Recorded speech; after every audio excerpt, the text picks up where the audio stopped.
A fusão entre as gigantes do varejo, Petz e Cobasi, acaba de ser aprovada pelo CAD, criando uma gigante no setor.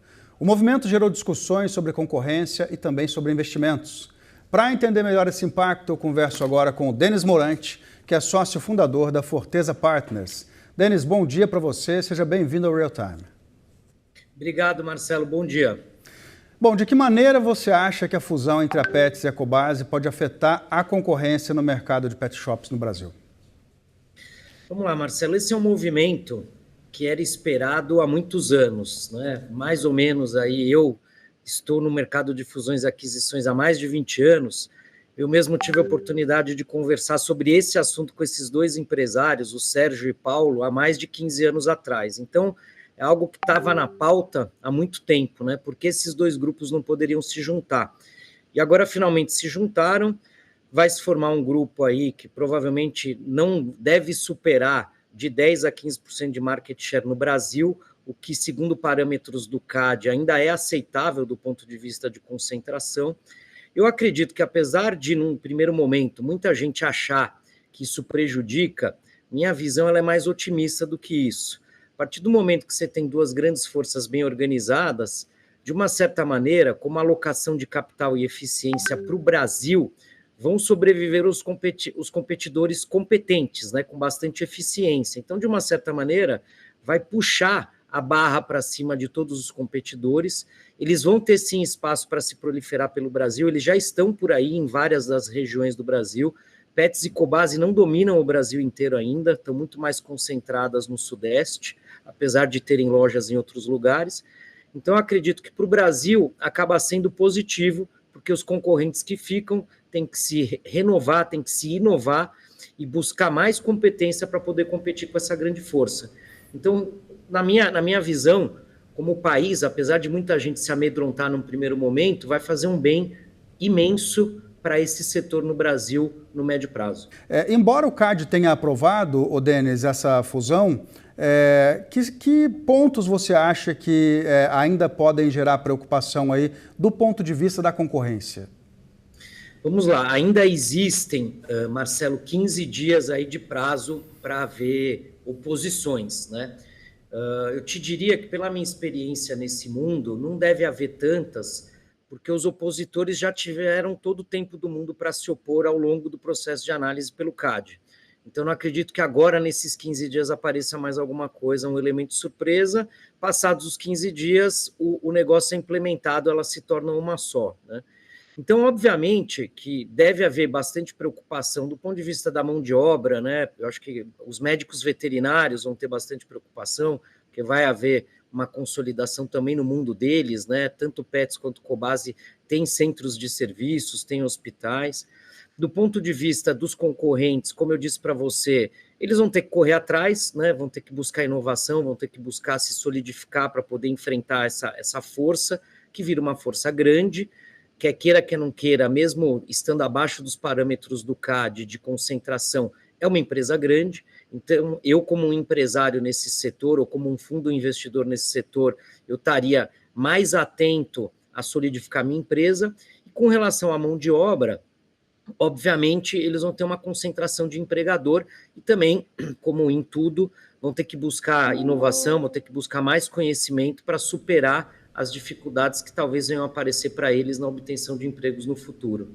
Num caso como esse, Denis, a concorrência costuma também arregaçar as mangas, por exemplo, e pensar em aquisições, pensar em fusões. Estou falando especificamente aqui da Petlove, que embora não tenha uma presença grande física, tem uma presença imensa online. Você acha que pode ser um empurrãozinho aí para a Petlove tentar se unir com outras empresas para ganhar musculatura?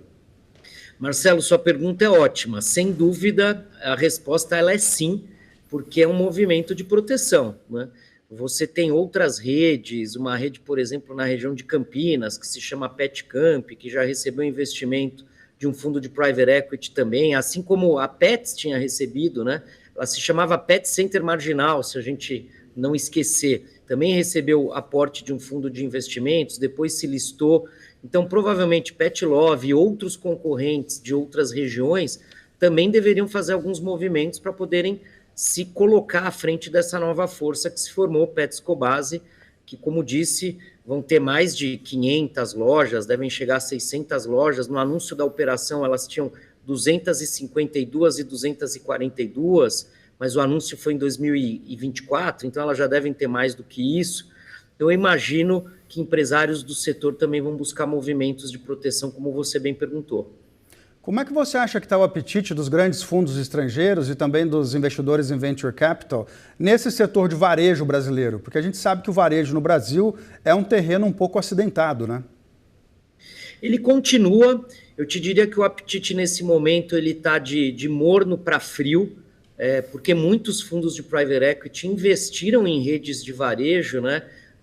Por exemplo, ReHap PB Kids houve investimento de private equity, Le Biscuit recebeu investimento de private equity, Lojas Avenida e assim por diante, muitas empresas.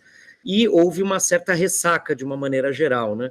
Então eu diria que esse capital ele está esperando, está aguardando e provavelmente ele deve voltar a partir do momento que ele enxergue redes que estão buscando inovação, que trouxeram tecnologia para os seus negócios, que trouxeram inteligência artificial e vão poder concorrer, né, Marcelo? A gente não pode esquecer com essas duas grandes forças que estão no Brasil, que é o Mercado Livre e a Amazon, que realmente trouxeram bastante competição e dores de cabeça para os empresários desse setor. Então, acredito que esse dinheiro volte, mas ele vai voltar nas histórias que tenham atributos para enfrentar esses dois grandes concorrentes. Ô Denis, como especialista em fusões e aquisições, que negócios que estão pairando aí, mas não se concretizaram ainda, mas que você acha que tem potencial para acontecer logo? Vamos lá, né? A gente, de uma certa maneira, joga sempre no nosso ambiente com bastante confidencialidade, né? Mas, indo na tua pergunta, acredito que no varejo como um todo, né, bastante coisa parada, então deveria haver um movimento forte aí proximamente. Quando a gente olha para o mundo da tecnologia como um todo, ele continua ativo, continua buscando alternativas de financiamento. E aí, quando você faz um voo um pouco mais alto, Marcelo, olhando a economia brasileira como um todo, nesse momento você tem muitas empresas impactadas por estrutura de capital bastante alavancada, que estão buscando recursos, que precisam alongar um pouco mais a sua estrutura de capital, talvez trazendo um private equity. Então, muitos fundos de private equity sendo convidados nesse momento a olhar grandes empresas brasileiras que não conseguem mais buscar recurso em bolsa, né? A bolsa, infelizmente, você bem sabe, está parada aí há 3, 4 anos e estão precisando alongar suas estruturas de capital. Então, de uma maneira geral, se a gente olhar para muitas empresas da Bolsa de Valores, né, as top 50, top 100, há muitas oportunidades pairando sobre elas. E como é que você vê o futuro do acordo Gol Azul? Olha, ele é bastante interessante, né, e acredito necessário. Outro dia eu me peguei pensando sobre isso. Realmente, as empresas aéreas brasileiras, elas, via de regra, acabam caindo nessa conversa, né, Marcelo? Se a gente, eu que estou aqui com os meus 50 anos, a gente olhar para trás, nenhuma das empresas que nos atendem hoje nos atendiam há 25 anos atrás, né? Elas são transformações do que a gente via. Então, eu faço uma visão um pouco mais macro. Acho que o Brasil ainda não tem muita escala para empresa aérea. Estive nos Estados Unidos esses dias e são tantas mais empresas aéreas do que aqui. Então, inevitavelmente, Marcelo, por mais que a gente ache que vai ficar concentrado, né, você e eu como passageiros, já achamos que as passagens aéreas estão caras, o ponto é o Brasil não tem muita escala para a companhia aérea. Então, é inevitável que elas se unam, é inevitável que elas busquem saúde financeira.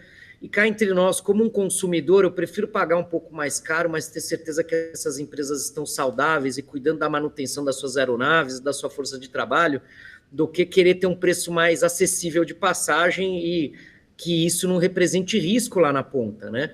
Então, o Brasil, por não ter muita escala nesse segmento, a gente vai ser um pouco vítima de poucas empresas e que vão ser concentradas mesmo.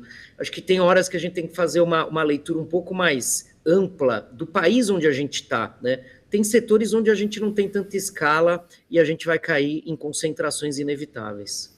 Denis Morante, sócio fundador da Forteza Partners, muito obrigado pela sua participação hoje aqui no Real Time. Bom dia. Obrigado, Marcelo. Bom dia. Foi um prazer contribuir com sua audiência.